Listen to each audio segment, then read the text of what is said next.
नमस्कार, आदाब, सत श्री अकाल, जय भीम, जोहार। मेरा नाम है नवीन कुमार। ये देश पूछ रहा है कि क्या विश्वगुरु क्या करते हो?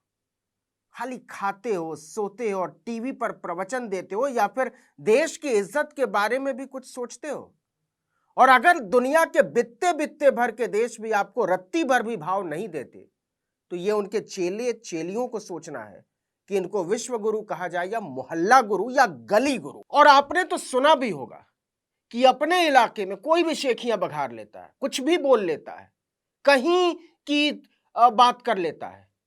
लेकिन असली वीर वो होता है, असली महामानव वो होता है, असली विश्व गुरु वो होता है जो संकट के समय देश को दूसरे देशों के सामने अपनी स्थिति को सामने रख के उसे बाहर निकाल सके, उसे किसी लॉजिकल कंक्लूजन तक ले जा सके, एक तार्किक परिणति तक। लेकिन यह समय किसी के अच्छा या बुरा लगने का नहीं है, लगता हो तो लगे।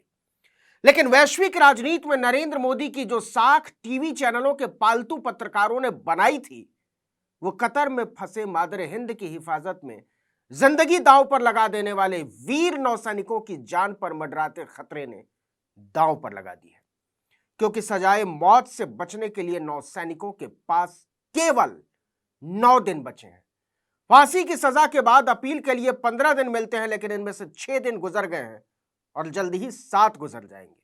और इन 6 दिनों में हर दिन नरेंद्र मोदी के विश्व गुरु की छवि तार तार हुई है। और अफसोस के साथ कहना पड़ता है कि हमको टीवी पर टाएं टाएं करने वाला विश्व गुरु नहीं चाहिए हजूर। हमको तो ऐसा नेता चाहिए जिसे दुनिया के नेता गंभीरता से लेते हों। और माफ कीजिएगा, नरेंद्र मोदी की छवि पूरी दुनिया में एक ऐसे आत्ममुग्ध नेता की है जिसके बारे में महाशक्तियों के नेता समझते हैं कि जरा सी तारीफ पर वो लोटपोट हो जाता है। अंतर्राष्ट्रीय मंचों पर जब दूसरे देशों के नेता अपने अपने देशों के हित में बातचीत की संभावनाएं तलाश रहे होते हैं, तो हमारे विश्व गुरु का पूरा ध्यान इस बात पर रहता है कि कैमरे का फोकस उनकी तरफ ठीक से है या नहीं। अब यह सच हमारे सामने है कि खुद प्रधानमंत्री नरेंद्र मोदी और उनके विदेश मंत्री एस जयशंकर पिछले साल अगस्त में शुरू हुए इस 14 महीने पुराने मुद्दे पर देश को भरोसे में लेने में बुरी तरह नाकाम रहे। और इससे भी बड़ी बात यह कि मोदी स्थिति की गंभीरता का अंदाजा तक नहीं लगा सके। आप इस बात पर हैरान रह जाएंगे कि retired major general Satbir Singh की संस्था इंडियन एक्स सर्विसमैन मूवमेंट ने नौसैनिकों को छुड़ाने के लिए नवंबर 2022 से मार्च 2023 के बीच पीएमओ को 9 चिट्ठियां लिखी। जिस दिन से नौसैनिकों को कतर में हिरासत में लिए जाने की जानकारी बाहर आई, उसी दिन से उन्होंने सरकार से संपर्क करना शुरू कर दिया था। लेकिन पहला जवाब आया 5 अप्रैल को, वो भी खाना पूर्ति की तरह। मेजर जनरल सतबीर सिंह ने आरोप लगाया कि नौसैनिकों की रिहाई के लिए मोदी सरकार ने कतर पर कोई गंभीर दबाव ही नहीं बनाया। वो फर्जी हवा बना रहे थे कि वो सैनिकों को बचाने के लिए एक्शन ले रहे हैं। लेकिन अगर ऐसा होता तो इसका नतीजा हमारे सामने होता। कम से कम इतना तो होता ही कि उन्हें फांसी की सजा नहीं सुनाई जाती, यह सुनवाई कुछ और दिन टाली जा सकती थी। आपको पता ही होगा कि 26 अक्टूबर 2023 को कतर की एक अदालत ने भारत के 8 पूर्व नौसैनिकों को मौत की सजा सुना दी थी। लेकिन भारत सरकार ने यह जानकारी देश से छुपाई, उन्हें जेल में डाले जाने की। सरकार ने तब तक खुद इसकी जानकारी नहीं दी जब तक मीडिया ने इस मुद्दे को नहीं उठा दिया। विदेश मंत्रालय ने भी चुप्पी बनाए रखी। सरकार लगातार इसे न केवल हल्के में लेती रही बल्कि नजरअंदाज करती रही। लेकिन जब 8 नौसैनिकों को फांसी की सजा सुना दी गई, तब जाकर मोदी जी को अंदाजा हुआ कि बहुत बड़ी भूल हो गई है। आनन फानन में 30 अक्टूबर को विदेश मंत्री एस जयशंकर ने 8 पूर्व नौसैनिकों के परिवारों से मुलाकात की, एक साथ बुलाकर। नरेंद्र मोदी की सरकार हमारे वीर सैनिकों की कितनी इज्जत करती है, इसका अंदाजा इसी से लगाइए कि नौसैनिकों के परिजनों को विदेश मंत्री से मिलकर अपनी बात रखने का मौका मौत की सजा के ऐलान के बाद ही मिला। इसके पहले परिवार वालों से मुलाकात करने की बात तो दूर, उनके सवालों के जवाब भी नहीं दिए थे सरकार ने, प्रधानमंत्री ने या विदेश मंत्री ने या रक्षा मंत्री ने। यहां तक कि सरकार तक अपनी बात पहुंचाने के लिए नौसैनिकों के परिजनों ने बीजेपी के बड़े अधिकारियों से भी संपर्क किया था, लेकिन सरकार के लोग उनसे मिलने को तैयार नहीं हुए। आरोपों के मुताबिक विदेश मंत्री के साथ नौसैनिकों के परिवारों की मीटिंग कोई 1.5 घंटे चली। इसमें सभी परिवारों के लगभग 20 सदस्य, विदेश मंत्री खुद जयशंकर और उनके अलावा विदेश राज्य मंत्री, विदेश सचिव और कतर में भारत के राजदूत मौजूद थे। इस बैठक में विदेश मंत्री के सामने भारतीय नौसैनिकों की पत्नियां और महिला सदस्य रो पड़ी कि हमारा क्या होगा, हमारा कसूर क्या है। वहीं परिवार के कुछ सदस्यों ने मंत्रियों के सामने तीखी नाराजगी जाहिर की। उनका मानना है कि जो नौसैनिक देश का सम्मान है, वो 14 महीने से विदेशी जेलों में कैद है। उन्हें शारीरिक और मानसिक यातनाएं दी जा रही हैं, लेकिन सरकार ने इसे गंभीरता से नहीं लिया। अब जरा विश्व गुरु की विश्व में इज्जत और साख को भी समझ लीजिए। बहुत डुगडुगी पीटते हैं ना चैनल वाले, तो सुनिए। सरकार इस चुनौती से कैसे निपटेगी, इसे लेकर उसे दूर दूर तक कुछ पता नहीं है। वो सिर्फ हवा में तीर चला रही है।